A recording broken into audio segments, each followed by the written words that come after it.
हमने इस वाली बात को सीखा, हमने इस वाली बात को जाना जब चर्च के अंदर हम लोग इबादत कर रहे थे लास्ट ईयर, और उसके आखिरी संडे को थैंक्सगिविंग संडे 29 को हम लोगों ने सेलिब्रेट करा था। हमने यही वाली बात सीखी थी और खुदा चाहता है कि आज वही वाली बात मैं आपके साथ बांटूं, क्योंकि हमारे लिए बहुत इंपॉर्टेंट है। आपको मालूम है हमारी क्रिश्चियन लाइफ के अंदर हम कई तरीके से अपनी क्रिश्चियन लाइफ को स्पेंड करते हैं, हम जीते हैं, हम उसे बेटर बनाने के लिए बहुत सी चीजों का यूज करते हैं, बहुत सी चीजों को हम लोग अप्लाई करते हैं, लेकिन मोस्ट ऑफ द टाइम हम एक चीज भूल जाते हैं कि हमारी क्रिश्चियन लाइफ में कुछ चीजें ऐसी हैं जो बहुत इंपॉर्टेंट है और उसको मिलाना, उसको डालना बहुत जरूरी होता है। अगर हम उन चीजों को नजरअंदाज कर देंगे तो यकीन जानिए हमारी क्रिश्चियन लाइफ वैसी नहीं बन पाएगी जैसा मैं और आप बनाना चाह रहे हैं। एक चीज है जो हमारी क्रिश्चियनिटी को, हमारी स्पिरिचुअलिटी को, हमारी आत्मिकता को और बेहतर बना सकती है। बहुत सी चीजों के अंदर एक बात, बहुत सी बातें हैं, ये नहीं कह रहे केवल यही है, बल्कि जो मैंने सीखा है कि बहुत सी चीजें हैं जो हमारी क्रिश्चियनिटी को, हमारी मसीहत को, हमारी आत्मिक जीवन को, स्पिरिचुअल लाइफ को बहुत अच्छा करती है। उसमें एक चीज है, वो है थैंक्सगिविंग।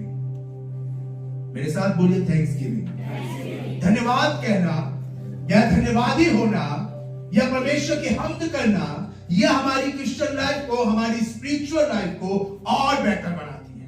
क्योंकि वचन में लिखा है परमेश्वर हमारे धन्यवाद रूपी बलिदानों से खुश होता है। हालेलुया। वो मेरे और आपके धन्यवाद रूपी बलिदानों से, हम चाहे लाखों रुपए चढ़ाए, हम चाहे सोना चांदी चढ़ाए, हम चाहे कुछ भी करें, लेकिन वो हमारे धन्यवाद रूपी बलिदानों से खुश होता है। धन्यवाद रूपी बलिदान। कौन सा बलिदान? कौन सा बलिदान? धन्यवाद रूपी बलिदान। जब मैं और आप धन्यवाद का बलिदान चढ़ाते हैं, जब मैं और आप थैंक्सगिविंग करते हैं, जब मैं और आप हाथ उठा के खुदा के नाम को शुक्र करते हैं, आसमान का खुदा खुश होता है। एक कॉमन सी बात है ये। हम भी जब किसी बच्चे को कोई चीज देते हैं तो जब तक वो थैंक यू नहीं कहता हम छोड़ते नहीं है। कहते बेटा से थैंक यू, और अगर वो बिना थैंक यू कहे चला जाए तो कहते यार क्या लगता है इसके माँ बाप ने इसे कुछ सिखाया नहीं है, इसने थैंक यू नहीं बोला, ऐसे निकल गया ये। तो जब हम इंसान होके ये एक्सपेक्ट करते तो सोचिए उस आसमान के खुदा ने जिसने मेरे और आपके लिए इतना सब कुछ करा है, मेरे और आपके लिए इतना सब कुछ तैयार करा है, तो वो कितना इस बात को सोचता होगा। क्या मैं और आप अपनी जिंदगी में खुदा को धन्यवाद कहते हैं? ये बहुत जरूरी है। धन्यवाद कहना यानी खुदा की हम्द करना, धन्यवाद कहना यानी खुदा के नाम को शुक्र कहना, धन्यवाद कहना यानी खुदा के नाम को ऊंचा उठाना। हालेलुया। और मैं इस बात को जानता हूं, मैंने पढ़ा है परमेश्वर के वचन के अंदर, क्योंकि नीति वचन की किताब उसका 18वां अध्याय और उसकी 16वीं आयत को अगर हम पढ़े, नीति वचन की किताब उसका 18वां अध्याय और उसकी 16वीं आयत को पढ़े, तो वहां पे कुछ यूं लिखा है। पढ़िए क्या लिखा दिया? 18-16। भेंट मनुष्य के लिए, भेंट मनुष्य के लिए मार्ग खोल देती है। हालेलुया। कौन सी चीज इंसान के लिए दरवाजे खोलती है? कौन सी चीज इंसान के लिए राहें तैयार करती है? कौन सी चीज इंसान की राहों को अनब्लॉक करती है? दैट्स मीन कई बार हमारे बहुत से रास्ते बंद हैं, हमारी बहुत सी चीजें बंद हैं। हम प्रार्थना कर रहे लेकिन प्रार्थनाओं के जवाब नहीं आ रहे, हम परमेश्वर की हुजूरी में घुटने टेके लेकिन उनके जवाब नहीं आ रहे। हमने बहुत सी जगहों पे जाके बहुत सी चीजें करने की कोशिश करी लेकिन हमें वहां से सेटिस्फेक्शन नहीं मिल रहा। हमने बिजनेस स्टार्ट करा, वो फेल हो गया, हमने जॉब स्टार्ट करी, वो फेल हो गई, हम कोई रिलेशनशिप में आए, वहां पे हम लोग फेलियर हो गए, हमारे घर के अंदर प्रॉब्लम्स आ रही है, हमारी लाइफ में प्रॉब्लम्स आ रही है, लॉट्स ऑफ थिंग जिनको हम फेस कर रहे हैं, चीजें ब्लॉक हो रही है। और कई बार हम सोचते हैं ऐसा क्यों हो रहा है? हम तो इतनी दुआ करें, हम तो इतनी प्रार्थना करें, हम तो इतना चर्च जाते हैं, हम तो ये सारी चीजें ऐसी और हम सारी चीजें वैसी करें, लेकिन फिर क्यों हमारी लाइफ में ये प्रॉब्लम्स आ रही है? हम कई बार ये वाली बात समझ नहीं पाते। हम सोचते हैं सिर्फ चर्च चले जाने से हमारे लिए रास्ता खुल जाएगा, हम सोचते हैं सिर्फ पादरी को अपने घर पे बुला लेने से हमारी समस्या ठीक हो जाएगी। लेकिन यहाँ पे सुलेमान राजा एक बात कह रहा है कि भेंट, मेरे साथ कहिए भेंट। भेंट का मतलब क्या होता है? What is the definition of gift? Gift का मतलब क्या होता है? Showing your love. आप किसी के प्रति आभार व्यक्त कर रहे हैं, आप किसी को अपनी मोहब्बत दिखा रहे हैं और उसकी एवज में आप उसके लिए कोई गिफ्ट लेकर जा रहे हैं। जब आप किसी को कोई गिफ्ट देते तो ये नहीं है नहीं, ये एक तरीके का टोकन ऑफ लव होता है कि मेरा दिल तुम्हारे प्रति आभारी है, मैं तुमसे जुड़ा हुआ हूं, मैं तुमसे प्यार करता हूं, and this is a sign, मैं तुम्हारे लिए कुछ लेकर आऊं। तभी तो कहते हैं कि गिफ्ट की कोई वैल्यू नहीं होती है, कोई उसका आप मूल्य नहीं आंक सकते, कोई महंगा और सस्ता नहीं देखा जाता। गिफ्ट गिफ्ट होता है, क्योंकि गिफ्ट का मतलब होता है, गिफ्ट का मतलब ही होता है कि हम किसी से बहुत प्यार करते हैं। चाहे आप उसको 5 रुपए का पेन दे रहे हो या उसको 5,000 की कोई चीज दे रहे हो, दोनों एक बराबर बात आ जाती है, क्योंकि उसके पीछे उसका प्यार नजर आता है। बाइबल क्या बता रही है? भेंट। ये तो इंसानों वाली बात हो गई। खुदा की बात करें, जब आप खुदा को भेंट देते हैं, क्या भेंट दे रहे हैं? खुदा को कुछ नहीं चाहिए, खुदा को क्या चाहिए? धन्यवाद। जब हम हाथ उठाकर उसका धन्यवाद करते हैं, ये खुदा के लिए भेंट है। हालेलुया। जब आप कहते हैं घुटनों पर बैठ कर खुदा तेरा धन्यवाद, उसकी आराधना करते हैं, ये खुदा की भेंट है। कई बार प्रार्थना तो कर रहे हैं, हम चर्च तो जा रहे हैं, हमारे घर में पादरी आ रहे हैं, बट मेरा जीवन धन्यवाद का जीवन नहीं है। My life is not a thankful life.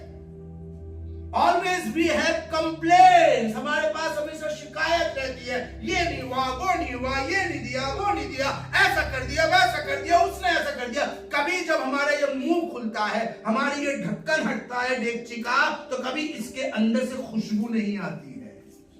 जब भी फ्रिज खुलता है तो अंदर से हमेशा बदबू ही आती है। क्यों नीली मंच? जब भी डेगची का ढक्कन खुलता है तो अंदर से कुछ ना कुछ गड़गड़ गड़गड़ की आवाज आती है, कभी खुशबू नहीं आती। क्या ये वाली डेगची का ढक्कन, ये ढक्कन जो हमारे होठ है खुलते हैं, तो क्या इससे खुशबू आती है? क्या आता है? चाहे लाइफ में कितनी प्रॉब्लम क्यों ना हो, चाहे आप कितनी फेलियर को फेस कर रहे हो, चाहे आप कितने बीमार हो, कितनी सिचुएशन आपकी खराब हो, लेकिन क्या आप आसमान के खुदा के नाम को मुबारक कर रहे हो कि नहीं कर रहे हो? हालेलुया। भेंट खुदा की हुजूरी में, जब आप अपने आप को परमेश्वर के पास लेकर जाते हैं, जब आप अपने घुटनों को खुदा के आगे टिकाते हैं, जब आपका दिल धन्यवाद से भरा होता है और ये भेंट लेके आप परमेश्वर के पास जाते हैं, तब परमेश्वर के वचन में लिखा है वो आपके लिए बंद दरवाजों को खोल देता है। हालेलुया। मैं खुदा के कलाम में एक जगह लेके जाऊंगा, सिर्फ एक ही जगह लेके जाऊंगा, और आज हम सारी बात वहीं से करेंगे। और लिखा है भजन संहिता की किताब। मुझे इससे अच्छा और कुछ नहीं मिला। परमेश्वर ने इस विषय पे हमसे बात करनी शुरू करी। भजन संहिता 103 और उसकी पहली और दूसरी आयत। आज हम इसी के ऊपर बात करेंगे। जब हम धन्यवाद की बात कर रहे हैं, जब हम थैंक्सगिविंग की बात कर रहे हैं, तो सुनिए खुदा का कलाम क्या कह रहा है। भजन संहिता 103 और उसकी पहली और उसकी दूसरी आयत पढ़ी गई। हे मेरे मन, आए मेरी जान यहोवा को धन्य कह। क्या कह रही है? क्या कह रहा है खुदा का कलाम? हे मेरे मन। ये नहीं कह रहा है मेरी बेटी, ये नहीं कह रहा कि आए मेरे बेटे, ये नहीं कह रहा है मेरी वाइफ, क्या कह रहा है? आए मेरी, ये अपने आप से बात कर रहा था। Man of God talking himself. ये खुदा का खादिम अपने आप से बात कर रहा है, ये अपने आप को कह रहा है, ये अपने दिल से कह रहा है, ये अपनी जान से कह रहा है, ये अपनी आत्मा से कह रहा है कि आए मेरी जान खुदा को मुबारक है। इसका मतलब कभी कभी हमारी जान खुदा को मुबारक नहीं कहती। इससे पहले कि आप धन्यवाद की बात सीखे, इससे पहले कि आप धन्यवादी बने, first you have to do one thing. आप अपने आप को ट्रेन करिए, आप अपने आप को तैयार करिए कि आप खुदा को धन्यवादी बन सके। मोस्ट ऑफ द टाइम हम लोग अपने आप को तैयार नहीं करते, खुदा का खादिम अपने आप को तैयार कर रहा है। हालेलुया।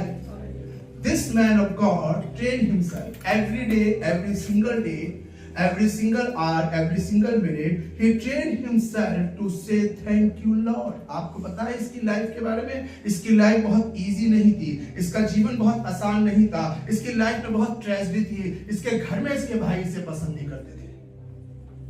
किसी दिन मौका मिलेगा मैं इसकी लाइफ के बारे में आपसे बातचीत करूंगा। शायद आप में से बहुत से लोग इसकी लाइफ के बारे में नहीं जानते होंगे। हम सिर्फ इतना जानते हैं कि दाऊद और उसके भाई और सैमुएल का अभिषेक, लेकिन शायद आप में से बहुत से लोगों को पता होगा कि दाऊद यशै का अनवांटेड सन था। ये उसकी वाइफ से पैदा नहीं हुआ था, ये उसकी लवर से पैदा हुआ था। इसीलिए इसके भाई इससे जलते थे और यशै इसलिए इससे सबसे ज्यादा प्यार करता था, क्योंकि जिस स्त्री से यशै प्यार करता था उससे उसकी शादी नहीं हो पाई थी और दाऊद उसकी औलाद था, अनवांटेड सन। और इसीलिए परमेश्वर ने दाऊद को चुना, क्योंकि इतना सताव सहने के बाद भी, इतना जुल्म सहने के बाद भी इसने खुदा को नहीं छोड़ा। ये तब भी खुदा की आराधना करता रहा, because he train himself to say thank you Lord. ये प्रतिदिन अपने आप को तैयार, क्या मैं और आप अपने आप को तैयार करते हैं? आप अपने मन को तैयार करेंगे। इस 2025 के अंदर खुदा चाहता है कि हम में से प्रत्येक जो यहाँ बैठे हैं, जो सुन रहे हैं और देख रहे हैं, आप अपने आप को तैयार करें। You train yourself. आपको अपने आप को ट्रेन करने की जरूरत है। आपका दिल कभी खुदा को शुक्र नहीं करेगा। मैं आपको एक बात बता दूं, अगर आप अपने आप को तैयार नहीं करेंगे तो एक बैठा है जो आपको तैयार करेगा उसके खिलाफ शिकायत करने के लिए। वो दुष्ट बैठा है जो आपको सिखाएगा कि कैसे खुदा के खिलाफ कंप्लेन करें, कैसे लोगों के खिलाफ कंप्लेन करें। लेकिन जब आप अपने आप को प्रतिदिन तैयार करेंगे तब पवित्र आत्मा आपको सिखाएगा। आपको याद है यीशु मसीह ने यूहन्ना 14 में क्या लिखा था? जब वो आएगा तो तुम्हें सिखाएगा। एक है जो मुझे और आपको सिखा सकता है, उसका नाम है पवित्र आत्मा। जब आप होली स्पिरिट को अपनी लाइफ के अंदर आने का मौका देंगे, अपने आप को उसके हाथ में देंगे, देन ही ट्रेन यू। वो आपको सिखाएगा कि कैसे खुदा को शुक्रगुजारी करनी। और विपरीत परिस्थितियों में भी जब लोग आपके खिलाफ हो तब भी आप खुदा की शुक्रगुजारी करेंगे। जब आपके भाई आपके विरोध में खड़े हो तब भी आप खुदा की शुक्रगुजारी करेंगे। जब आपको आपके लोग आपके घर से निकाल दे तब भी आप खुदा की शुक्रगुजारी करेंगे। सीखिए दाऊद से। उसके ससुर ने उसे अपने घर से निकाल दिया, फिर भी खुदा की शुक्रगुजारी करे। उसकी बीवी उसको गलत बोल रही है, फिर भी वो खुदा की शुक्रगुजारी करे। अबीमेलेक ने उसे हैकल से बाहर निकाल दिया, फिर भी वो खुदा की शुक्रगुजारी, कहीं उसने कंप्लेन नहीं करी। वो सिर्फ बरकतों को गिन रहा है, क्योंकि क्या कह रहा है? आए मेरी जान खुदा को धन्य कहे और जो कुछ मुझ में है, व्हाटएवर आई हैव, जो कुछ मेरे पास है। वो ये नहीं कह रहा है कि क्या नहीं है, वो ये कह रहा है क्या है। वो ये नहीं काउंट कर रहा है कि क्या नहीं है, बल्कि काउंट कर रहा है क्या है। What I have. वो ये कंप्लेन नहीं कर रहा कि ये नहीं मिला, बल्कि कह रहा है खुदा जो मिला है उसका धन्यवाद। और आगे दूसरे आयत में क्या कह रहा है? आए मेरी जान खुदा को मुबारक कहे और उसके पुकार को ना भूले। He count his blessings. How many times we count his blessings? कितनी मर्तबा हम खुदा की बरकतों को गिनते हैं। हम ये गिनते हैं कि क्या नहीं हुआ है, क्या नहीं मिला है, कितनी दुआएं कबूल नहीं करी है, गिलास कितना खाली है, हम ये काउंट करते हैं। बल्कि परमेश्वर चाहता है हम ये काउंट करें कि खुदा ने क्या दिया है, खुदा ने क्या करा है। हो सकता है कई बार पाजी साहब की डांट हमको बुरी लगती हो, लेकिन कई बार पाजी साहब हमारी तारीफ भी तो करते हैं। कई बार हो सकता है कि हमें गाना गाने के लिए मना कर दिया हो, लेकिन कई बार गाना गाने के लिए बोलते भी तो हैं मोस्ट ऑफ द टाइम। और कब यह होता है कि हम नेगेटिव थिंग्स को कलेक्ट करते हैं? जब शैतान हमें सिखा रहा होता है। क्योंकि जब पवित्र आत्मा हमें सिखाएगा तो हम ये काउंट करेंगे खुदा मेरे पास क्या है। हालेलुया। दाऊद के बाद मूसा आता है जिसने भजन संहिता के अंदर कुछ किताबें लिखी हैं। और जब वो 90 चैप्टर में आता था, वो कहता है आए खुदा मुझे समझ दे, मुझे दिन गिनने की समझ दे। ये नॉलेज हमारे पास होनी चाहिए कि हम अपने दिनों को काउंट करें। Count your blessings. Come on मेरे साथ कहिए काउंट योर ब्लेसिंग्स। बरकतों को गिने। कहिए मेरे साथ बरकतों को गिने। क्योंकि जब आप बरकतों को गिनना शुरू करेंगे तो आप उन बातों की तरफ ध्यान ही नहीं जाएगा जो नहीं हुआ। किसने क्या बोला, किसने क्या कहा, किसने क्या कहा। मुझे याद आ रहा है एक बार मैं एक आर्टिकल पढ़ रहा था, एक आर्टिकल में एक मैगजीन के अंदर पढ़ा था, मुझे बड़ा अच्छा लगा। एक पादरी साहब के पास उनके चर्च की एक बहुत पुरानी मेंबर आई, एक आंटी आई और कह रही कि पादरी साहब अब मैं नेक्स्ट संडे से चर्च नहीं आऊंगी, ये मेरा लास्ट संडे। भाई साहब क्या बात है सिस्टर, ऐसा क्या हो गया, क्या प्रॉब्लम हो गया, आपने क्यों मना किया? क्या नहीं बस भाई साहब मैं नहीं आऊंगी। आप क्या, मैंने बहुत देख लिया, बहुत बहुत बहुत जान लिया मैंने यहाँ पर क्या है क्या नहीं। Now this is my last Sunday, next Sunday मैं चर्च नहीं आऊंगी, मैं कोई और सा चर्च ज्वाइन कर रही हूँ, आप मेरे लिए दुआ कर दीजिएगा एंड दैट ये मेरी लास्ट सर्विस होगी। भाई साहब उसे ऑफिस में लेके गए, बहुत समझाया, बहुत कन्विंस करने की कोशिश करी, वो लेडी नहीं मानी। तो भाई साहब ठीक है सिस्टर, ये आपका लास्ट संडे, मैं आपको एक काम दूंगा, आप करेंगे? वो करिए यस पास्टर बताइए क्या काम करना। कहते बस आपको कुछ नहीं करना, हम लोग यहाँ पे वर्शिप करेंगे, हम लोग यहाँ पे सर्विस करेंगे, आपको सिर्फ एक काम करना है, मैं आपको एक कटोरा दूंगा, बोल दूंगा, बाउल, उसमें पानी भरा होगा, और जब हम लोग सर्विस कर रहे होंगे तो आपको बस एक काम करना है, कुछ नहीं करना, बस आपको एक काम करना है, वो बाउल लेकर आपको चर्च के अंदर घूमना है, लेकिन ध्यान रखना कि उसमें से पानी की एक बूंद ना गिरे, बस कुछ नहीं करना। क्योंकि उस लेडी ने कंप्लेन करी थी, आप क्या जो बच्चे हैं वो खेलते रहते हैं, जो जवान लड़के हैं वो मोबाइल में लगे रहते हैं, और जो लेडीज हैं वो पीछे बैठकर चटर बटर करती रहती है, एक दूसरे को टेक्स्ट करते रहते हैं, और वो बुराई करते रहते हैं, वो चुगली करते हैं। कोई कितनी महिलाएं ऐसी है, लड़कियां ऐसी जो बिना सर ढके इबादत करती रहती है, और कितने लड़के ऐसे हैं जो फटी जीन्स पहनकर आते हैं और ये फलाना ढिमकाना, मैं नहीं आऊँ, उसकी शिकायत दी थी। तो पास्टर ने उसे काम दिया, एंड काम दे के वो इबादत शुरू हुई, स्टार्ट हुआ। उन्होंने कहा सिस्टर आपका काम शुरू हो गया, आप करिए, आपको बस अपना बाउल लेना है, पूरी चर्च में घूमना है, लोगों के बीच में से जाना है, जैसे पीछे बीच में ये बात है, यहाँ पे है, ऐसे आपको बस घूमना है, पूरी बात बस आपने यही करना है 2 घंटे, और कुछ नहीं करना। उसने ओके वो लेके घूमती रही, करती रही। 2 घंटे बाद चर्च खत्म हुआ, पादी साहब ने किसी जवान बच्चे से कहा कि आंटी से बोल ले लो, और सिस्टर को बुलाया, सिस्टर आपने बहुत अच्छा काम करा, दैट्स वेरी गुड, कहते थैंक यू पास्टर, आप मेरे दुआ करते। कहना दुआ बिल्कुल मैं आपके लिए जरूर करूंगा, लेकिन पहले आप मुझे एक सवाल का जवाब दीजिए, आपने बहुत अच्छा काम करा, एक पानी की बूंद नहीं गिरी बोल के अंदर से। कहते थैंक यू पास्टर, बहुत अच्छे आप। कहते बिल्कुल। कहते अब मुझे एक सवाल का जवाब दीजिए, जब आप घूम रही थी तो मुझे बताइए कितने लड़के थे जो बात कर रहे थे? मुझे नहीं पता। कितनी औरतों ने सर नहीं ढाके? मुझे नहीं पता। कितने लड़कों ने जीन्स फटी हुई पहनी थी? I don't know pastor. कितने मोबाइल, ऐसे मुझे नहीं पता। कितने बच्चे वो इरिटेट होती जा रही थी, कितने बच्चे लोग कह रहे ऐसे मुझे नहीं पता। क्यों नहीं पता आपको? आप तो चर्च में घूम रही थी, मेरे को कैसे पता हुआ? मेरा सारा ध्यान तो गोल में था। तो वही पाजी साहब ने कहा यही तो है, आप अपना ध्यान बोल से हटा के दूसरी जगह लगाओगी तो आपको कमियां दिखेंगी, अगर आप बोल में लगाओगी तो आपको परमेश्वर दिखाई देगा। हालेलुया। कई बार हम लोग यही गलती करते हैं, हम लोग इबादत, हम लोग सहभागिता, हम लोग चर्चिस में जाके ऑलवेज कंपनी, हम कमियों पे ध्यान लगाते हैं, हम धन्यवाद की तरफ नहीं देखते हैं कि खुदा ने क्या करा है। आए मेरी जान, तो उसके उपकार को मत भूल। ऐसी बहुत सी बातें होंगी जो शायद याद आ रही होंगी कि उस दिन गाड़ी के लिए दुआ करी, गाड़ी नहीं मिली, बच्चा उस दिन फेल हो गया, उस दिन कंपार्टमेंट आ गई थी, सीढ़ियों से गिर गए थे, उस दिन गाड़ी किसी ने ठोक दी थी, उस दिन हम बीमार पड़ गए थे, जॉइंटिस हो गया था, हमने एक हफ्ता फास्टिंग प्रे करी और कोई रिजल्ट नहीं निकला। हो सकता है 365 दिन में ये वाला वाक्य आपके साथ हुए होंगे, लेकिन उसके अलावा भी तो खुदा ने करे होंगे कि नहीं करे होंगे। हालेलुया।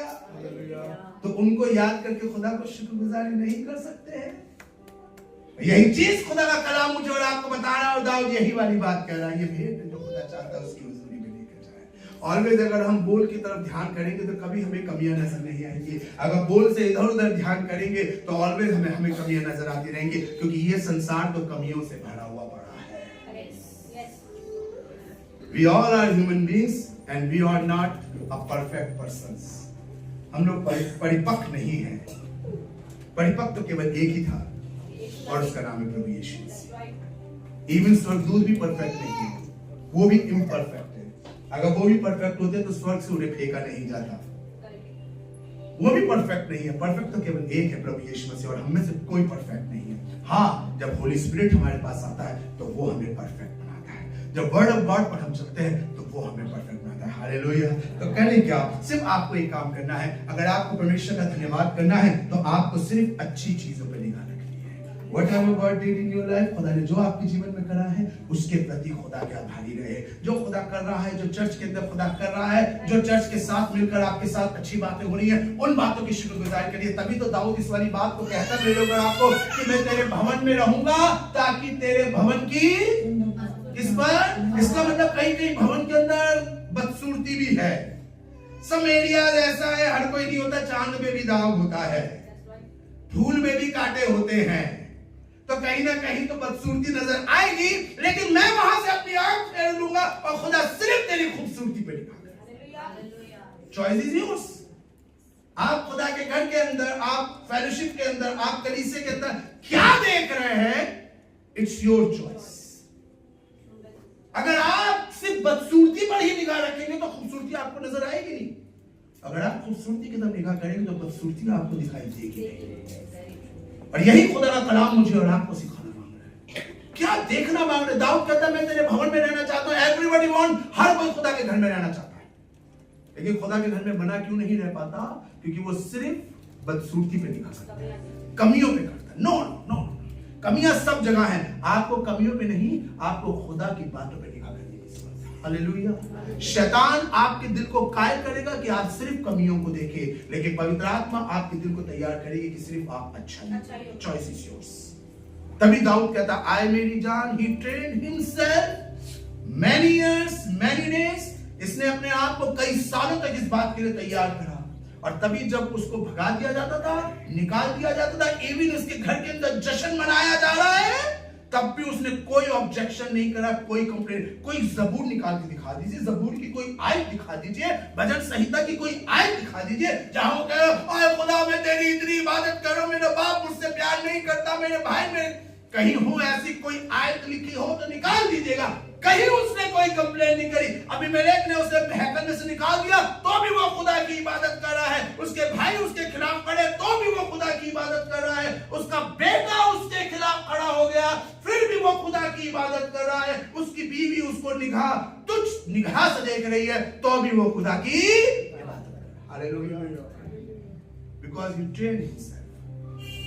तभी तो पौलुस कहता है, अपने शरीर को मारता और कूटता और इन द डिसिप्लिन। इंग्लिश में मुझे बड़ा अच्छा लगता है, इंग्लिश में लिखा है इन द डिसिप्लिन। मेरे साथ कहिए इन द डिसिप्लिन। इसका मतलब पता है क्या? इन यानी किसी चीज के नीचे। किसके नीचे? According to the word of God. In the discipline, not on. Mostly Christian अपने आप को ऑन द डिसिप्लिन रखते हैं, इसके ऊपर रखते हैं, इसके नीचे रखिए। जब आप अपने आप को ऐसा करेंगे तब आसमान का खुदा आपको बरकत देगा।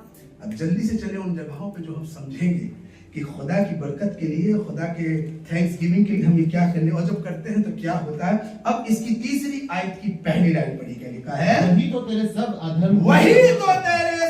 अधर्म को क्षमा करता है। Hallelujah. When you give thanks to Lord, जब आप अच्छी चीजों पे निगाह करेंगे, खुदा की शुक्रगुजारी, उसकी हमद, उसकी तारीफ करना शुरू करेंगे, तब क्या होगा? वो तेरे अधर्मों को क्षमा कर देगा, आपको एक हेल्दी एंड होल लाइफ देगा। आज बहुत से लोग अधूरी जिंदगी जी रहे हैं, वो हेल्दी और उनकी स्पिरिचुअलिटी, उनकी क्रिश्चियन लाइफ हेल्दी नहीं है, अनहेल्दी लाइफ है, जिसे कहते हैं ना कुपोषण। पता है ना कुपोषण किसे कहते हैं? और कुपोषण की बीमारी में क्या होता है मालूम है ना? क्या हो जाता है? शरीर का अंग कमजोर हो जाता है, बिल्कुल किसी किसी को पोलियो हो जाता है। आपने देखा है कैसे बिल्कुल एकदम हड्डियों के ढांचे बिल्कुल हिल नहीं सकते, डिहाइड्रेशन हो जाता है और मतलब पानी की कमी हो जाती है बॉडी के अंदर और इंसान सूखने लगता है। बहुत से क्रिश्चियंस लोग आज कुपोषण के शिकार हैं क्योंकि उनका अधर्म, उनकी बुराई उनके अंदर से नहीं गई है। आज खुदा चाहता है कि जब हम थैंक्स गिविंग लाइफ जिएंगे, जब हम खुदा की शुक्रगुजारी, उसकी अच्छी बातों की तरफ निगाह, अच्छी अच्छी चीजों को देखना, अच्छी बातें करना, एक दूसरे के साथ अच्छी बातों को करना शुरू करेंगे, तब खुदा कह रहा है वो तेरे अधर्म को, तेरी अनहेल्दी लाइफ को हेल्दी बना देगा। हालेलुया। तब स्पिरिचुअल लाइफ ऐसी हेल्दी हो जाएगी कि तू जहां जाकर खड़ा होगा शैतान वहां से भाग जाएगा। मैं आपको बताऊं, शैतान कभी भी आपको आपके नाम से नहीं पुकारेगा। शैतान कभी भी आपको आपके नाम से नहीं पुकारेगा। पूरी बाइबल में पढ़ लीजिएगा, शैतान आपको आपकी बुराइयों से पुकारता है। पापिन स्त्री, क्या नाम था उसका? मरियम मगदलीनी। देखिए बाइबल में उसका क्या नाम लिखा है? ये शैतान ने दिया उसे नाम, लेकिन यीशु मसीह ने क्या नाम दिया? मरियम मगदलीनी। चुंगी लेने वालों का सरदार, ये शैतान ने उसे नाम दिया था, लेकिन यीशु मसीह ने क्या नाम दिया? ज़कैया, इब्राहिम की खोई हुई भेड़। आसमान का खुदा, पवित्र आत्मा, प्रभु यीशु मसीह आपको आपके नाम से पुकारेगा। शैतान आपको आपकी बुराइयों से पुकारता है। ये शराबी है, ये ठरकी है, ये लुटेरा है, ये लड़कीबाज है, ये झगड़ालू है, ये लड़ाई वाली आंटी है, ये झगड़ा करने वाला भाई है, ये जेब कतरा है। शैतान आपको आपकी बुराइयों से पुकारेगा, लेकिन आसमान का खुदा आपको आपके नाम से पुकारेगा। वो आपके अधर्म को क्षमा करेगा। हालेलुया। वो आपके ऊपर से वो लेबल हटा देगा जो दुनिया ने और शैतान ने आपके ऊपर लगा रखा है। लेकिन कब? जब आप अच्छी चीजों पे निगाह करेंगे, बरकतों को काउंट करेंगे, एंड एवरी टाइम हाथ उठा के खुदा की शुक्रगुजारी। जब आराधना हो रही होगी, आप नाच नाच के, झूम झूम के खुदा की इबादत करेंगे, तब आसमान का खुदा आपके अधर्मों को क्षमा करेगा और आपको एक हेल्दी एंड होल लाइफ देगा। हालेलुया। मेरे साथ कहिए, healthy and whole, not hole. छेद वाली जिंदगी नहीं देगा, होल, पूरी हालेलुया। खुदा आपको एक पूरी और स्वस्थ जिंदगी देगा। इसकी तीसरी आयत की दूसरी लाइन पढ़ी, क्या लिखा जी? और तेरे सब रोगों को चंगा करता है। तेरे सब रोगों को, मेरे साथ कहिए, रोगों का चंगा करना। कौन से रोग? I am not talking about आपका कैंसर, आपके सर का दर्द, आपके पेट का दर्द, वो गांठ, वो गोलियां, वो पत्थर, उन सब की बात मैं नहीं कर रहा। क्योंकि प्रभु यीशु मसीह इसको चंगा करने नहीं आया। बहुत लोग ये वाली बात सोचते हैं, यीशु मसीह इसको चंगा करने नहीं आया। यीशु मसीह किससे चंगा करने आया? किससे चंगा? क्या लिखा है बाइबल में कि जब फरिश्ता आया और कहने लगा वो उनके पापों से, किससे छुटकारा देगा? ना बीमारी से। कौन सी बीमारी? दुनिया की सबसे बड़ी और भयंकर बीमारी कौन सी है? कौन सी है? लोग पाप में मरते हैं। बाइबल में लिखा है बीमारी में नहीं मरते। लोग किस में मरते हैं? पाप में। सबसे बड़ी, एड्स से भी ज्यादा बड़ी, हेपेटाइटिस से भी ज्यादा बड़ी, कोरोना से भी ज्यादा भयंकर बीमारी कौन सी है? पाप। और उसी से छुटकारा दिलाने के लिए प्रभु यीशु मसीह आया। हालेलुया। और बिना यीशु मसीह के लहू के हम इससे छुटकारा पा नहीं सकते। और कब ये हमारे जीवन में काम करता है? जब मैं और आप अपने परमेश्वर की हुजूरी में धन्यवाद का जीवन बनाते हैं, अच्छी बातों को देखते, तब खुदा हमें हमारे पापों से आजाद करता है। हमारे अंदर से वो पाप, कौन से पाप? ठिठाई, ये पाप है। चुगली, ये पाप है। हुक्म ना मानना, ये पाप है। कई बार बात सुना, हम ना पापी हैं। बिल्कुल आप पापी नहीं। कौन? आप पाप को कौन सी कैटेगरी में लेकर जा रहे हैं? केवल व्यभिचार, केवल खून, केवल चोरी? शायद हम ये वाले पाप नहीं करते हैं, लेकिन ढिठाई तो करते, ढीठ तो है। एक बात जिसके लिए मना कर रहे हैं फिर भी बार बार आप उसी काम को करिए, ढीठ है। भाई में लिखा, दाऊद कहता है, आए खुदा मुझे ढिठाई के पापों से बचा। Repeat and repeat, repeat and repeat. 1 महीने बाद, 2 महीने बाद, 6 महीने बाद दोबारा वही हरकत आप कर रहे हो। दैट्स मीन ये ढिठाई का पाप आपके अंदर है। हुक्म ना मानना, आपका पादरी आपसे कुछ कह रहा है, आपके मम्मी पापा आपसे कुछ कह रहे हैं, आपका भाई, आपकी बहन, आपका आदमी, आपकी औरत आपसे कुछ कह रहे हैं, लेकिन आप नहीं मान रहे, आप नहीं सुन रहे। हुक्म ना मानना, ये भी पाप है। चुगली करना, बेशक आप शराब नहीं पीते, लेकिन आप सुर्ती बना के तो खा रहे हो,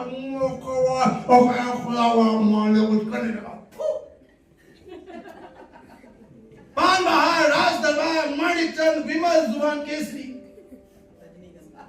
ऊंचे लोग ऊंची पसंद, माणिक चंद छत पे बैठ के, टंकी में बैठ के खाते हैं। ये तो पाप है। खुदा आप चाहता है ये पाप हमारे अंदर से चले जाए। कहां से जाएंगे? जब तक हम परमेश्वर की हुजूरी में धन्यवादी नहीं।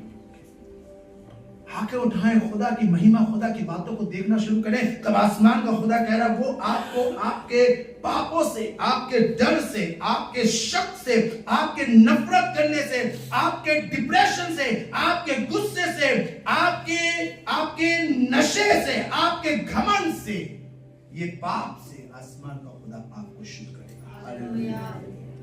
भजन संहिता 147 और उसकी तीसरी आयत पढ़ी, क्या लिखा है? भजन संहिता 147, वह खेदित मन वालों को चंगा करता है। किसको चंगा करता है? खेदित मन कौन है? जो बिल्कुल अपने आप को तोड़ देते हैं। खुदा बाप आई एम नथिंग, उसकी आराधना में, उसकी परस्तिश में, उसकी अच्छी चीज, वो अपने आप को कुछ नहीं समझते हैं। टूटे मन को बहुत लोग कहते हैं कि दिल टूट गया, लड़की छोड़ के चली गई, रिश्ते टूट गए, माँ बाप ने घर से बाहर निकाल दिया, ये टूटा मन। ये वाले टूटे मन की वजह से तो आपको हर गली के अंदर 10-15 मिल जाएंगे। फेसबुक भरा पड़ा, इंस्टाग्राम भरा पड़ा ऐसे टूटे दिल वालों से। ये वाले टूटे दिल की बात नहीं कर रहा, वो टूटा दिल जो अपने आप को तोड़ता है, खुदा के आगे जाके अपने आप को तोड़ रहा है। मैं बहुत गुस्सा करता हूं, खुदा बाप अब मैं नहीं करूंगा। मैं बहुत चुगली करती थी, खुदा बाप नहीं, मेरी शाम की चाय बिना चुगली के गले से नजर नहीं आती। सुबह नाश्ते में व्हाट्सएप ग्रुप का नाम भी रखा था चुगली बहने।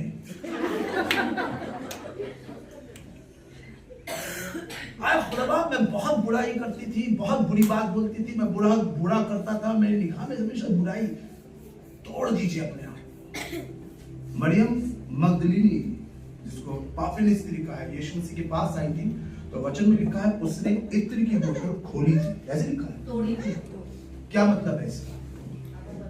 हालांकि जब उसके अंदर इत्र भरा गया, आज की टेक्नोलॉजी तो थी नहीं जो सील पैक कर दे, तो अगर बर्तन में इत्र भरा गया था तो इत्र निकाला भी जा सकता था, लेकिन लिखा है इत्र की बोतल तोड़ दी। क्यों तोड़ दी उसने? कि अभी ये बोतल कहीं और यूज। जब मैं और आप परमेश्वर के पास आ रहे हैं, अपना जीवन आपने उसको दिया, आपने बेशक साल भर, 2 साल, 5 साल, 8 साल, 10 साल, 15 साल पहले यीशु मसीह को एक्सेप्ट करा, बाय बर्थ आपने यीशु मसीह में है और आपने अपने आप को खुदा के हाथ में दिया है। कितनी बार आपने अपने आप को तोड़ा? खुदा बाप, अब ये जीवन सिर्फ तेरे लिए है। This life belong to you, ये और किसी के लिए नहीं। तोड़ दे, अब ये कहीं यूज ही नहीं होगा। गाना बहुत अच्छा गाते हैं, लेकिन कोई आके कहे अरे तुम्हें इंडियन आइडल में जाना चाहिए, तुम्हें सारेगामापा में जाना चाहिए, तुम्हें वहां पे आजमाना चाहिए। नहीं, अब ये जीवन यीशु मसीह का है। एक गाना गाऊंगा तो सिर्फ परमेश्वर के लिए, मैं नाचूंगा तो सिर्फ परमेश्वर के लिए, मैं बजाऊंगा तो सिर्फ परमेश्वर। ये बोतल मैंने तोड़ दी। अब ये बोतल नहीं है ऐसी वाली जिस बोतल के अंदर कभी यीशु मसीह का पानी तो कभी दुनिया का पानी, कभी इना मीना डीका का पानी। ये अब बोतल तो सिर्फ खुदा की है, जो खुदा के लिए थी, खुदा के लिए बनाई थी। Now I broke my bottle for Jesus. अब ये कहीं और इस्तेमाल नहीं होगी। क्या हमने अपने जीवन को खुदा बाप के लिए तोड़ा? वो खेदित मन वालों को, जिस दिन आप अपने आप को खुदा के लिए तोड़ देंगे, ध्यान से सुनिएगा, जिस दिन आप अपने आप को खुदा के लिए तोड़ देंगे, जिस दिन आप अपने आप को खुदा के लिए दे देंगे, वो खेदित मन वाले को क्या करता है? उसी दिन आपके सारे गुनाह क्षमा हो जाएंगे। यस, उस डाकू ने बैप्टिज्म नहीं लिया था, लेकिन उसने उस दिन अपनी बोतल तोड़ दी थी। क्या कहा यीशु मसीह ने? आज ही तू, राइट नाउ, आज ही तू मेरे साथ। क्यों? क्योंकि उसने मान लिया कि हम जो कर रहे हैं गलत कर रहे हैं। कई बार हम मानते ही नहीं कि हमने गलती करी है। बहस करा लो, सारा दिन करा लो, सारी रात करा लो, 1 महीना करा लो, बिशप साहब को बैठा के बहस करा लो, पोप को लिया उसके साथ बैठ के बहस करा लो, दुनिया के सातों पादरी लिया और सातों पादरी को बैठा के बहस करा लो। आपकी बहस खत्म नहीं होगी। बहस का बच्चा भी जवान हो जाएगा और वो भी बच्चा दे देगा, लेकिन खत्म ही नहीं होगा मामला ये, क्योंकि बहस का कोई अंत है ही नहीं। लेकिन जिस दिन आप मान लेंगे कि यस मेरी गलती थी, मुझे हाथ नहीं उठाना चाहिए था, मेरी गलती थी, मुझे पलट के ऐसे बदतमीजी से बात नहीं करनी चाहिए थी, जिस दिन आप मान लेंगे उसी दिन आसमान का खुदा आपको गुनाह क्षमा करेगा। उस डाकू ने यही बात कही, हम तो अपने किए की सही सजा, हमने करा है, हमें जो मिल रहा हमारे साथ हो रही, हमारी गलती थी, ये हमारी गलती थी, हमारी वजह से उस औरत ने सुसाइड करा, हमारी वजह से उसके बच्चे अनाथ हुए, हमारी वजह से उसका खेत जल गया, हमारी वजह से उसने अपने गले में फांसी लगा ली, हमारी वजह जो कुछ हो रहा है ये हमारी अपनी गलती है। कितनी मर्तबा हमने अपनी गलतियों को एक्सेप्ट करा है। हम लगे रहते दूसरे से कि वो अपनी गलती माने। क्या आपने अपनी गलती मानी? यही चीज है अपने आप को तोड़ना। जिस दिन आप अपने आप को तोड़ देंगे, आसमान का खुदा आपके पापों को क्षमा कर देगा। आगे बढ़े, चौथी आयत की पहली लाइन। जी वो तारों को गिनता, नहीं, कहां चले गए तारों में भैया? और उनके शोक पर मरहम पट्टी बांधता है। हाँ, आगे बढ़े। वो तारों को गिनता नहीं, 103 की चौथी आयत। वही तो तेरे प्राणों को नष्ट होने से, हालेलुया, आपकी जान को नष्ट होने से। अब कौन सी हमारी जान कैसे नष्ट होती? कई बार हम लोग अपनी लाइफ के अंदर ऐसे डिसीजंस ले लेते हैं, ऐसी चीजों को फॉलो कर लेते हैं जिससे हमारी जान नष्ट बचाता है। इससे आवर सोल, वो हमारे प्राणों को बचाने की ताकत रखता है। हालेलुया, मेरे साथ कहे, मेरे प्राण को बचाता है। कैसे बचाता है मेरे प्राण को? कई बार हम लोग ऐसी राह, शैतान हमारे सामने ऐसी चीजें ले आता है, हमें डिस्ट्रैक्ट करता है कि हमारी जान उस तरफ चलती है और वो खत्म हो जाती है। जैसे आज की तारीख में देखिए, पूरी दुनिया में देखिए लोग क्या कर रहे हैं, वो रुपए के पीछे भाग रहे हैं। रुपए कमाना गलत बात नहीं है। अगर आप परमेश्वर के वचन का अध्ययन करें तो आसमान का खुदा आपको खुद धनवान बनाना चाहता है। अकॉर्डिंग टू बाइबल, यीशु मसीह ने क्या कहा? ऐसा कोई नहीं जिसने स्वर्ग के राज्य के लिए कुछ करा हो और कितना पाए? कितना पाए? अगर आप 100 रुपए ईमानदारी से खुदा के घर में देंगे तो 100 का 100 गुना कितना हुआ? है कितना हुआ? 100 का 100 गुना 10,000। और अगर आप 1,000 रुपए खुदा के घर में ईमानदारी से देंगे तो 1,000 का 100 गुना कितना हुआ? कितना हुआ? हो गए लखपति। वो 1 लाख रुपए किसके अकाउंट में जा रहे हैं? आप ही के जा रहे हैं। और फिर आपने उसका 10,000 आपने दिया खुदा बाप को ईमानदारी से, उसका 100 गुना कितना हुआ? काउंट करते जाइए, कैलकुलेटर निकालिए, काउंट करते जाइए। तो ये लखपति करोड़पति कौन बनेगा? पादरी थोड़ा बन रहा है। कौन बन रहा है? आप ही तो बन रहा है। और अगर आप नहीं बन रहे तो दैट्स मीन आपने ईमानदारी से खुदा के साथ ट्रीट, ये वाला फॉर्मूला नहीं अपनाया। ये आसमान का खुदा आपको बना रहा है। जो लोग कहते हैं ना कि धनवान खुदा की बादशाहत मिल जाएगा, बेवकूफ है, उसने बाइबल नहीं पढ़ी। अगर बाइबल पढ़ ले तो उसे पता चल जाए कि सबसे ज्यादा धनवान तो खुदा ही बनाता है इंसान को। तभी तो लिखा, दाऊद कहता है 113 के अंदर में इंसान को घोड़े पे सुटा के उमराओं के बीच में बैठाता है। उमराओं के बीच में फकीर थोड़ी ना बैठते हैं, उमराओं के बीच में तो अमीर आदमी बैठते हैं, और खुदा आपको फकीर से अमीर बनाना चाहता है। हालेलुया। लेकिन वो अमीर कब बनाएगा? वो अमीर कब बनाएगा? जब आप अपने आप को खुदा के हाथ में देंगे और ईमानदारी से उसके पीछे चलेंगे। लेकिन अगर आप रुपए के पीछे चलेंगे, रुपए के लिए दुआ करेंगे, रुपए के लिए भागेंगे दौड़ेंगे, रुपए के लिए चर्च छोड़ रहे हैं, रुपए के लिए खिदमत छोड़ रहे हैं, रुपए के लिए बाइबल छोड़ रहे हैं, तब खुदा कह रहे हैं ऐसे अमीरों का मेरे बादशाहत में कोई जगह नहीं है। लेकिन उन अमीरों के लिए जो मेरे लिए रुपए को जूते की नोक पे रखते हैं, जो कहते हैं ऑफिस से निकाल दो, हमें कोई परवाह नहीं है, इतने रुपए खुदा बाप के लिए दे देंगे, खिदमत के लिए दे देंगे, हमें कोई परवाह नहीं, कोई हमारे लिए क्या बोले, हमें रुपए से कोई मतलब नहीं है। तो आसमान का खुदा आपके लिए रुपए की बाढ़ डाले। हालेलुया। ये आसमान का खुदा का प्रॉमिस आपके लिए। आज शैतान लोगों को गुमराह कर रहा है, डिस्ट्रैक्ट कर रहा है, खूबसूरती से डिस्ट्रैक्ट कर रहा है, ऐशो आराम से डिस्ट्रैक्ट कर रहा है, रुपए से डिस्ट्रैक्ट कर रहा है, दोस्ती यारी से, गलत रिश्तों से, गलत रिलेशनशिप्स के द्वारा, जिससे वो लोग अपने जीवन को बर्बाद कर रहे हैं। लेकिन जब आप अपना जीवन खुदा बाप को देते हैं, उसके नाम की शुक्रगुजारी, इसकी हम तो तारीफ करते हैं, तब आसमान का खुदा आपको दो काम करता है। जानते क्या दो काम? पहला काम आपकी जान को बचाता है, और दूसरा काम आपको एक मकसद देता है कि आप अपने जीवन को कहां लेकर चले। आज कितने क्रिश्चियंस ऐसे हैं जो जिनके पास गोल नहीं है। और मैं आपको बताऊं, नीति वचन में सुलेमान राजा ने कहा है, जहां दर्शन नहीं होता, नहीं दर्शन नहीं होता कि नहीं, जहां दर्शन की बात नहीं होती। Am I right? जहां दर्शन की बात नहीं, जहां पे बात ही नहीं करते दर्शन की।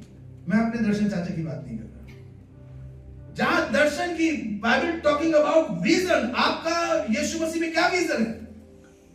इसका मतलब हर एक क्रिश्चियन के पास, हर एक मसीही के पास, जब आप अपना जीवन खुदा बाप को देते हैं, तो खुदा बाप चाहता है हर एक मसीही, हर एक विश्वासी एक विजन के साथ अपनी लाइफ को जिए। क्या विजन है आपका?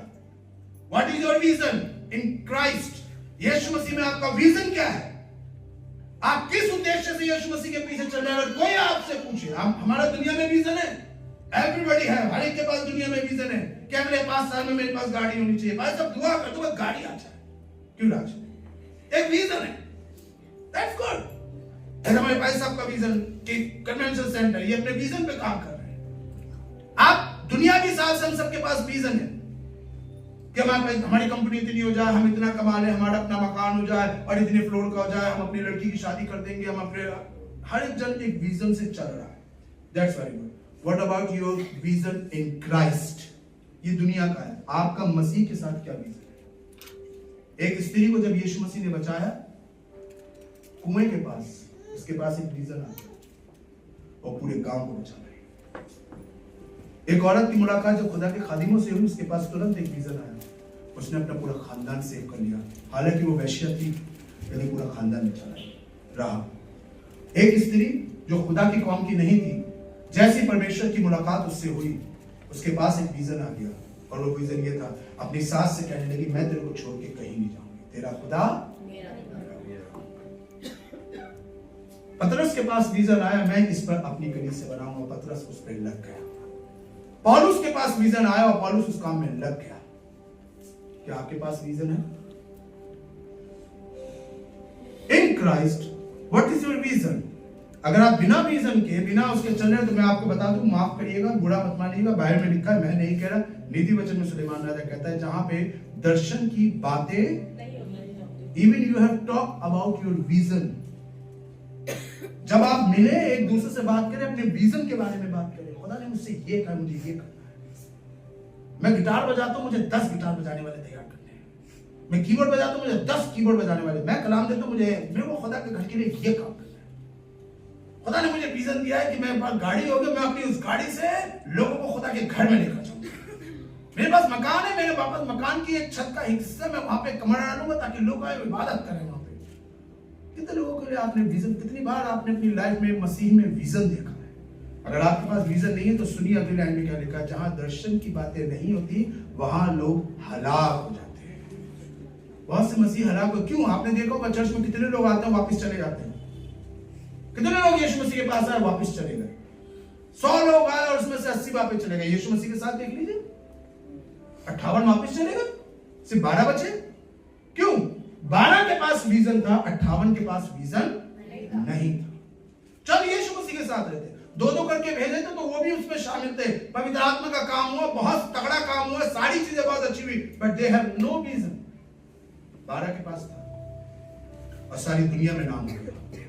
अगर आपके पास विजन होगा, खुदा आपको बढ़ाएगा, और ये विजन तब मिलेगा जब आप अपने आप को परमेश्वर के हाथ में देंगे। हालेलुया। मेरी जान, अपनी जान को तैयार करिए, दोनों जानों को तैयार करिए, अपनी जान और जो बगल में बैठी जान है, दोनों जानों को तैयार करिए कि खुदा की इबादत करें, अकेले इबादत ना करें, खुदा की तारीफ करें। और आखिरी चीज जो 5वीं आयत की शुरू की लाइन में क्या लिखा है? वही तो तेरी लालसा को उत्तम पदार्थों से तृप्त करता है। हालेलुया। मेरे साथ कहिए, तृप्त करता है। एक दूसरे से कहिए, तृप्त करता है। B satisfied your life. आज बहुत लोग अनसैटिस्फाइड लाइफ जी रहे हैं, अतृप्त जिंदगी जी रहे हैं, उनकी लाइफ तृप्त नहीं है, तभी तो देखिए तो भागते रहते हैं। स्पिरिचुअली तृप्त नहीं है, फिजिकली तृप्त नहीं है, इकोनॉमिकली तृप्त नहीं है, और इसलिए वो परमेश्वर से कुड़ते रहते हैं, गिलसते रहते हैं, कंप्लेन करते रहते हैं, because they are not satisfied. वो क्यों नहीं है? क्योंकि उन्होंने अपने मन को तैयार नहीं करा खुदा के नाम की शुक्रगुजारी करने की। इफ यू ट्रेन योरसेल्फ, खुदा आपको तृप्त करेगा और अच्छी और उत्तम चीजों से तृप्त करेगा। यही तो लिखा है ना, तेरी लालसाओं को कैसे? उत्तम पदार्थ, बेस्ट प्रोडक्ट। यशायाह पहले अध्याय में लिखा है, और वो जमीन के उत्तम पदार्थों को तुझे खिलाएगा। खुदा आपको छोटी मोटी और हल्की फुल्की चीजें नहीं देगा, द बेस्ट थिंग आपको ला देगा। लेकिन शर्त पहले अपनी जान को तैयार करिए, प्रतिदिन इसके लिए दुआ करिए। आए खुदा, मैं अपने दिल को, मैं अपनी आत्मा को तेरे हाथ में देता हूं, अपने मन को। Criticism, negative things, negative talk, negative relations, इन सब चीजों से मैं अपने आप को, ऐसे लोगों से नहीं जो हमेशा क्रिटिसाइज करते हैं, हमेशा गलत बोलते हैं, मैं उनसे अपने आप को दूर करता हूं, क्योंकि उनके साथ बैठूंगा तो मैं भी वैसे करने लगूंगा। ऐ खुदा, मैं अपने आप को तेरे हाथ में देता हूं। जब आप ऐसा करेंगे तब आसमान का खुदा इस दुनिया की उत्तम चीजों से आपको तृप्त करेगा। आए मेरी जान, तो खुदा का, मेरे साथ कहिए, आए मेरी जान, खुदा को मुबारक है। आए मेरी जान, उसकी किसी उपकार को ना काउंट योर एवरी डे। जब आप सुबह उठते हैं, रात को सोते हैं, दिन भर सिर्फ उसकी बरकतों के बारे में। एवरी टाइम नेगेटिव बहुत होगा आपकी लाइफ में, जिंदगी है, नकारात्मक बहुत चीजों की, झगड़ा भी होगा, गुस्सा भी आएगा, आपको डांटा भी जाएगा, स्टेज पे खड़ा भी नहीं होने दिया जाएगा, बजाने भी नहीं दिया जाएगा, आपको कह भी दिया जाएगा निकल जाओ यहाँ से। मोस्ट ऑफ द टाइम ऐसी चीजें होगी। किस चर्च से भागोगे? क्योंकि जो सही पादरी होगा वो तो डांटेगा। कोई सही पादरी आपकी गलती पे आपको कुछ करेगा नहीं, सही पादरी आपकी गलती पे आपको डांटेगा। जैसे बाइबल में लिखा है, जो बाप अपने बेटे से प्यार करता है उसे वो क्या करता है? उसे प्यार नहीं करता, बल्कि जिससे प्यार करता है उसे, यानी अगर आपका पादरी आपको डांट रहा है, आपका खुदा आपको डांट रहा है, तो दैट्स मीन वो आपसे बहुत प्यार करता है। अब ऐसी डांट पे अगर आप चर्च छोड़ दो तो दूसरे पादरी के पास चले जाओ, अगर वो प्यार करना शुरू करेगा तो वो भी डांटेगा, फिर तीसरे पादरी के पास चले जाए। कितने बदलेंगे पादरी? कितने चर्च बदलोगे? 365 दिन होते हैं साल में, कितने पादरी बदलोगे? पादरी खत्म हो जाएंगे, दिन खत्म हो जाएंगे, पादरी खत्म नहीं होंगे, चर्च ही खत्म हो। कहाँ घूमते रहोगे इतना? एक जगह टिक जाओ और अपने आप को बदल डालो। एक जगह टिक जाओ और अपने आप को बदल डालो, और देखो खुदा कैसे आपको बरकत देता है। God bless you.